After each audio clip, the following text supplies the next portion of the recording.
Chào các bạn. Hôm nay mình muốn nói về tại sao mình rất yêu công việc của mình.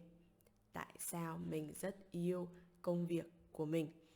Ừ, mình có rất nhiều lý do để yêu công việc của mình. Có rất nhiều lý do.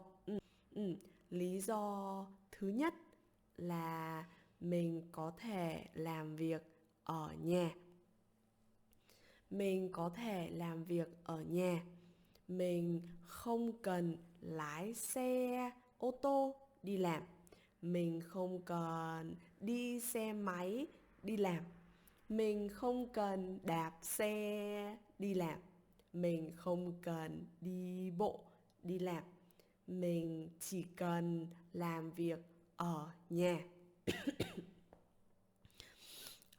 Nhà của mình có 2 phòng ngủ và mình và chồng mình ngủ ở một phòng, và một phòng ngủ mình làm việc ở phòng đó.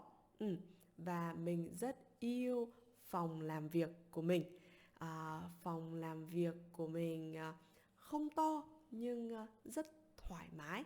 Mình cảm thấy rất thoải mái khi làm việc ở nhà.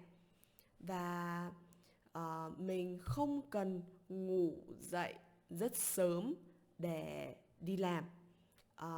Nếu mình có một lớp vào lúc 9 giờ sáng, mình có thể ngủ dậy vào lúc 8 giờ 30 phút sáng. Mình không cần ngủ dậy rất sớm. Rất tốt đúng không? Mình có thể làm việc ở nhà. Lý do đầu tiên là mình có thể làm việc ở nhà. Lý do thứ hai là công việc của mình rất dễ, không khó. Công việc của mình rất dễ. Mình là người Việt Nam, mình nói tiếng Việt Nam. Thế nên dạy tiếng Việt với mình rất dễ. Dạy tiếng Việt đối với mình rất dễ. Mình nghĩ công việc của mình rất dễ. Và mình rất thích học ngoại ngữ. Mình rất thích học tiếng. Thế nên mình nghĩ mình hiểu học sinh của mình. Mình hiểu học sinh của mình cần cái gì và nên làm cái gì để học ngoại ngữ tốt.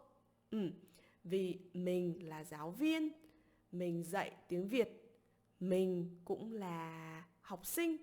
Mình học tiếng Anh, tiếng Tây Ban Nha, tiếng Trung Quốc và tiếng Hàn Quốc.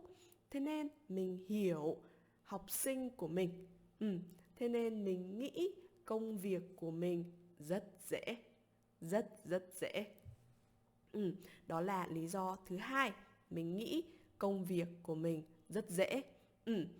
Lý do thứ ba là học sinh của mình rất thú vị. Mình luôn luôn thích nói chuyện. Mình rất thích nói chuyện với mọi người. Và học sinh của mình rất thú vị. Vì học sinh của mình không giống mình. Học sinh của mình không phải là người Việt Nam. Học sinh của mình có thể là người Mỹ, người Đức, người Ý, người Pháp. Học sinh của mình không phải là người Việt Nam. Thế nên mình và học sinh của mình rất khác nhau, không giống nhau, rất khác nhau. Mình không hiểu học sinh của mình nghĩ thế nào, và học sinh của mình nghĩ rất khác mình. Thế nên mình nghĩ học sinh của mình rất thú vị.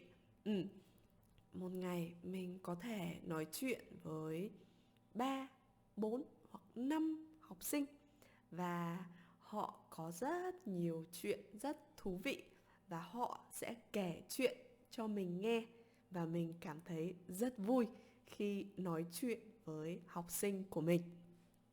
Đó là lý do thứ ba. Mình yêu công việc của mình vì mình có thể nói chuyện với học sinh của mình, và họ rất thú vị.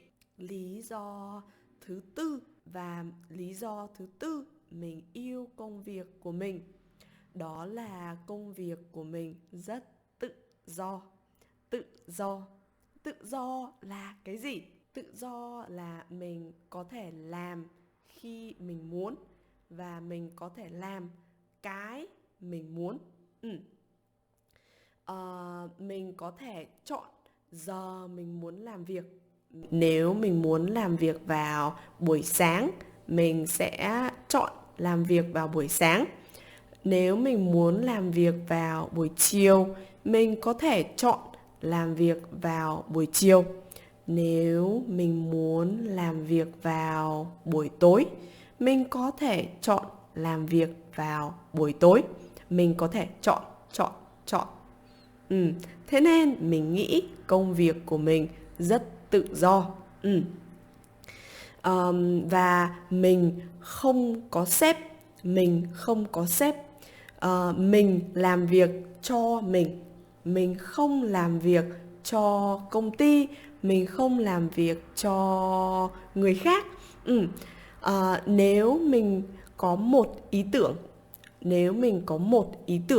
mình có thể thử làm ý tưởng đó, và mình có thể nói chuyện với học sinh của mình, xem học sinh của mình có thích ý tưởng đó hay không.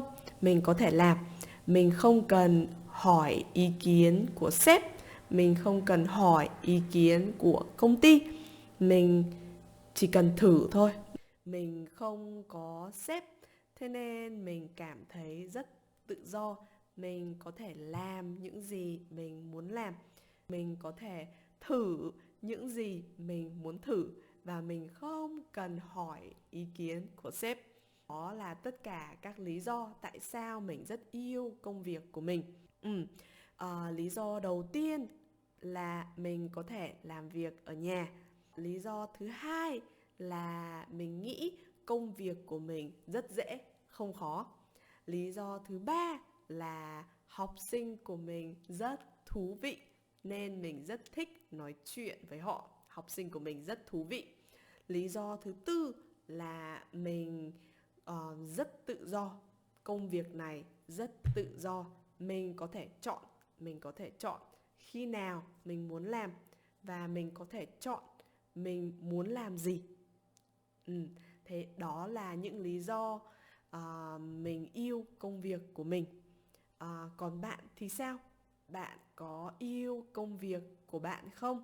Và tại sao bạn yêu công việc của bạn? Hãy comment và nói cho mình biết nhé.